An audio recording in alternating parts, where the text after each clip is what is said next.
Pemerintah Provinsi Sumatera Selatan memastikan tambahan penghasilan pegawai atau TPP bagi aparatur sipil negara ASN tidak akan mengalami pemotongan, meski daerah saat ini tengah melakukan efisiensi anggaran. Yang kami hormati, Meski di tengah masa efisiensi anggaran, pemerintah Provinsi Sumatera Selatan memastikan tambahan penghasilan pegawai TPP bagi aparatur sipil negara tidak akan mengalami pemotongan.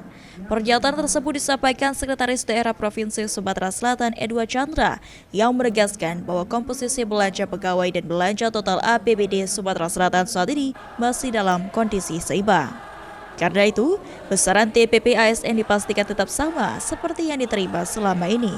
Sementara itu, untuk pegawai pemerintah dengan perjanjian kerja P3K, pemerintah Provinsi Sumatera Selatan masih akan melakukan pembahasan lebih lanjut dengan mempertimbangkan pada kemampuan keuangan, agar kebijakan yang diambil tetap sesuai aturan dan tidak membebani kemampuan fiskal daerah.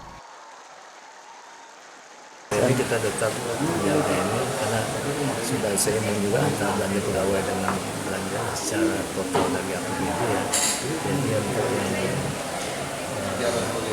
ASN, TPP itu tetap seperti yang terima saat ini. Tapi untuk yang P3K itu kan baru belum menerima TPP atau nanti akan menerima TPP.